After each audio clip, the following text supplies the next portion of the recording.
This is Jordan Tower with JT News. Make sure you smash that like button, smash that subscribe, and let's get right into the news. Well, 50 Cent starts off his Saturday by reflecting on people who you try to put in position, but it just doesn't work out for them. He says, was thinking, if you put someone on and it's not in God's plans for them, they will find a way back to the hard times they come from. That's a fact. Okay, so what he's referring to here is obviously Big Screech.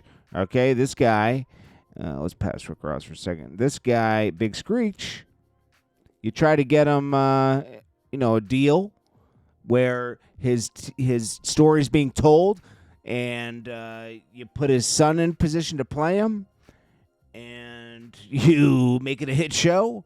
And he's very grateful while he's in jail, but when he comes home, he wants to take the reins over. He thinks it's his show now, and you're not the executive producer anymore. He's going to take it over, and you should give him some money, and you should do this and that, and then also you take a picture with his ops when you don't get your way. Well, it doesn't work out that way. You're guilty of a lot of things. He brought it to a place where 50 Cent had to expose him and destroy him, because you can't just let him walk around here. Like, there wasn't a lot of light being shown on Big Meech isn't such a stand-up guy.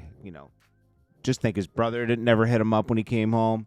Jeezy, T. A lot of people know that Big Meech paperwork is bad. Okay, it's not about him snitching. It's about him working with a confidential informant. That was his assistant, and he knew about her. So Cuff's nephew, he's doing a lot of interviews lately, and, we can't paint Cuffy as a victim, okay? He's just an unfortunate, let's see, I don't even know how to word it, but it's just an unfortunate situation for him, because he was friends with Big Meech. Big Meech was desperate. Big Meech probably didn't even like Cuffy, let's be honest, because who would send someone that they considered a friend into the fire like that, okay? Cuffy and him started out dealing with his life story, and Tammy had the life rights, and, Big Meech was involved in that. Something went off, because at one point, Meech, who definitely knew that Tammy was, working with the feds, right? But he had no choice. He already handed his life rights to her, right? He handed his life rights to her, and maybe the first deal she did with T. White, maybe he didn't know about that, because maybe she was like, I'm trying to get you out. I just set this guy up, and he's probably like, what? But maybe he got down with it after a while. And he was like, yeah, do what you got to do. Get me out of here. I don't want to be in jail anymore. And sent his man Cuffy to her to meet this guy named Suarez he met in jail that was out, to connect them on a drug deal. Now, you're saying, well, it's not his fault. Maybe he didn't know. You could say that he knew. But anyways, that whole situation goes down. But the thing you got to think about here is, if you connect two people to make a drug deal and you're in jail through your assistant, that comes with additional time on your sentence. And he got no additional time for that. So that says everything. People want to skate past that. Who cares if he didn't know? Who cares if he didn't know? Now, Cuffy's nephew says he did know him. Doesn't matter, okay? The there being no punishment for that speaks volumes, and that's where we're gonna just sum it up here. We can go through. There's no more real court cases to go through. There's nothing. This is just what it is. In the end of the day, you can't call Big Meech a blatant snitch, but you can call him a horrible person, and really a man of no morals or principles. And death before dishonor is a joke, and he should rip it off of his skin, right? But Dion Gatling is not, Cuffy is not a victim, okay? He was looking for work. He knows the problems, and he got greedy. You don't ask someone that's in jail for a connect, and that's risky. And then you don't ask Tammy, the confidential informant that was Meech's assistant, hey, you don't burn the connect they hooked you up with and then ask for another connect, because he didn't pay Suarez all the money, so he couldn't go back to him, and he went to another connect. Guess what? Life doesn't work that way. Okay, so It is what it is. It's his fault. It's Meech's. Meech got to wear this because he's a dishonest person. Tammy will, she'll get her money because I think she still owns the life rights, right? And she'll be able to do a doc on this. And it's a grand opening, grand closing. The BMF is over. It is what it is. Now, if 50 chooses to go move forward with Southwest T, that's on him. I don't think he's going to do that, though. I think he's just very turned off about the situation.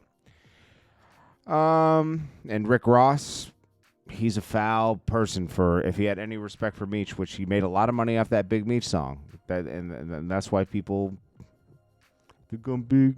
That was a big part of the song. People revered Meech around that time, still do, but they did. And it's just he benefited. He probably owed Meech the money. He gave it to him anyways. It's not. Don't look at it as a gift. He didn't give Meech $1 off that song. Should at least give him 50,000, 100,000, right? Part of the reason Rick Ross has all these mansions now. Rick Ross knew he was destroying any future for Big Meech, though. And you know what? Maybe he did that purposely. Think about this weird angle. What if he wanted to destroy Big Meech so Big Meech doesn't have the power anymore to maybe come after him for royalties on that song? You use my name, you use my likeness, I deserve half of the money. That's a lot of money, right? Millions. What if he diabolically wanted to embarrass 50 Cent and destroy Meech at the same time, knowing 50 Cent would pull out from all their deals and have a problem with him and not give him any money to empower? Like, say he didn't do that. If Big Meech went on to make money with 50, then he'd have the power and the resources to come after Rick Ross for those funds. Think about that.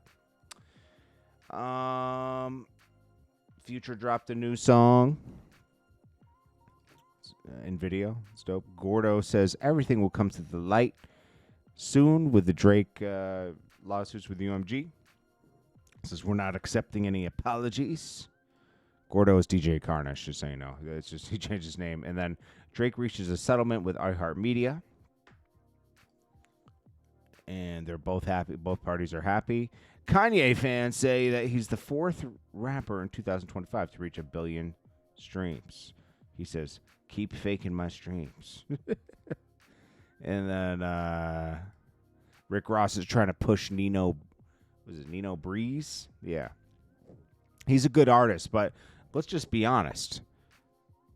Rick Ross, 50 Cent, if they were to co-sign artists now, it's over. 50 Cent couldn't co-sign an artist and to go somewhere.